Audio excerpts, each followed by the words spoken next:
इंसाफ के रहनुमा, ये गुफ्तगू हम उन्हीं से कर लेते हैं। फवाद चौधरी साहब, सबसे पहले तो ये बताइएगा कि अपने ही जलसे का रिकॉर्ड तोड़ने जा रहे हैं आप, 30 अक्टूबर 2011 को आप लोगों ने किया था। हाँ, इंशाल्लाह बहुत बड़ा जलसा होगा और पाकिस्तान के ये जो अवाम की जो सबसे बड़ी गैदरिंग्स है रिसेंट हिस्ट्री में, मॉडर्न तारीख में तो इमरान खान ने ही किए हैं। 1970 के बाद इतने बड़े जलसे जो है वो कोई और नहीं कर सका और इमरान खान का जादू सर चढ़ कर बोल रहा है। और इस वक्त अल्हम्दुलिल्लाह तमाम जो तबका फिक्र है, हमारी जो असल कामयाबी है वो ये है कि देखो हम ये जो हमारे जलसे है फैमिलीज आती है, उसमें बच्चे आते हैं, ख़वातीन आती हैं, यूथ आती है और कभी एक गमला भी नहीं टूटा। लाखों लोग जमा होते हैं। कराची में आपने देखा, उससे पहले पेशावर में देखा, फिर लाहौर में देखा और अब फिर देखेंगे आप, ये भाई पुरमन जलसे होते हैं, फैमिलीज आती हैं, लाखों लोग निकलते हैं और यही एक इस वक्त पाकिस्तान की वफाकी जमात और वफाकी लीडर होने का एडवांटेज है इमरान खान को। फवाद चौधरी साहब, अभी हम जिक्र कर रहे थे आपके उस इंटरव्यू का जिसमें आपने कहा कि एस्टैब्लिशमेंट से ताल्लुकात अच्छे नहीं थे, इसीलिए तो चले गए।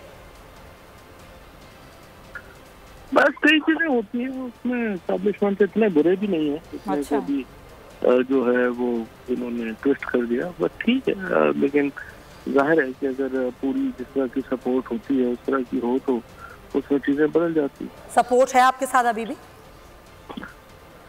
मेरा ख्याल है कि पाकिस्तान के अवाम की इतनी बड़ी सपोर्ट के बाद उसकी सपोर्ट जो है वो हमेशा पाकिस्तान के लोगों के खिलाफ तो नहीं जा सकती। अच्छा, ये बताएं फवाद चौधरी साहब, ये भी कहा जा रहा है कि आगे शायद ईद के बाद धरनों का ऐलान कर दिया जाए, रोड ब्लॉक्स करने का ऐलान कर दिया जाए, क्या इस तरह का कोई है इरादा तहरीक इंसाफ का? लेकिन ये मुझे समझ नहीं आती, ये 7-8 महीने इलेक्शन डिले क्यों करना चाहते हैं और ये कह रहे हैं कि जी ये इलेक्शन आप ये मुल्क चलाएंगे कैसे, ये रिफॉर्म्स चला नहीं पा रहे। और इनका इस वक्त जो हालात हैं वो ये हैं कि ये जो हुकूमत है वो बुनियादी तौर के ऊपर एक बिल्कुल समझिए कि लेम डक गवर्नमेंट है। इसके पास ना किसी फैसले का अख्तियार है, ना ये कुछ कर सकते हैं, ना ही इनकी कोई इस वक्त सियासी और इखलाकी हैसियत है कि ये कोई बड़े फैसले कर सके।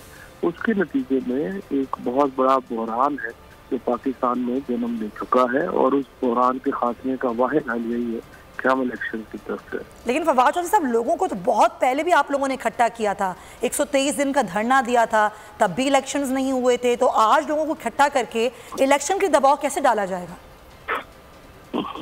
लेकिन अभी तो इशू ये है ना कि इस वक्त हुकूमत भी कह रही है कि इलेक्शन होने हैं, सिर्फ वो कह रही है हम 7-8 महीने बाद कराएंगे। सवाल ये, आप 7-8 महीने मुल्क को चलाएंगे क्या? आप मुल्क को श्रीलंका बनाना है? पाकिस्तान की जो मईशत की इन्होंने एक हशर किया है, जब से ये नो कॉन्फिडेंस मूव दाखिल हुई है, $5 बिलियन पाकिस्तान के फॉरेन रिजर्व कम हो गए हैं, 15 रुपए चीनी की कीमत में इजाफा हो चुका है, 5 रुपए बिजली की कीमत में इजाफा हो चुका है, डॉलर किधर चला गया है, स्टॉक मार्केट किधर चली गई। मुझे आप बताइए, इस जिद में कि हमने लाजमन इसको आगे करना है, आप अपनी पाँव पे खड़े कैसे होंगे? आप फैसला तो कोई कर नहीं पा रहे, इतनी लूली लंगड़ी गवर्नमेंट आप चलाएंगे कैसे? तो फिर अब आप लोगों का क्या इरादा है? सबसे पहली बात ये कि आज जो तहरीक इंसाफ का जलसा है आपका, सिक्योरिटी खदशात का इजहार किया जा रहा है, इस चीज़ को किस तरह देख रहे हैं आप लोग? बस ये तो जलसे खराब करने की लिस्टा की बातें की जाती हैं, लेकिन कोई ऐसा इशू नहीं है। सिक्योरिटी इंशाल्लाह कोई प्रॉब्लम नहीं होगा और ये लाखों लोग जो हैं वो जमा होंगे और इमरान खान भी इन लोगों के दरमियान में होंगे। अच्छा फवाद चौधरी साहब, आज कोई अहम ऐलान किया जा सकता है इस जलसे से इमरान खान की जानिब से? इमरान खान की हर चीज़ ही अहम होती है, लाखों लोग जो सुन रहे होते हैं उनका हर पैगाम, हर लफ्ज़ अहम होता है। नहीं, धरने का कोई ऐलान या आगे का लाए अमल? वो तो फिर अभी देखते हैं, इंतजार करते। ठीक है, बहुत शुक्रिया तहरीक इंसाफ के रहनुमा फवाद चौधरी साहब की गुफ्तगू आप सुन रहे हैं। सब्सक्राइब करें और बेल दबाएं ताकि कोई खबर रह न जाए।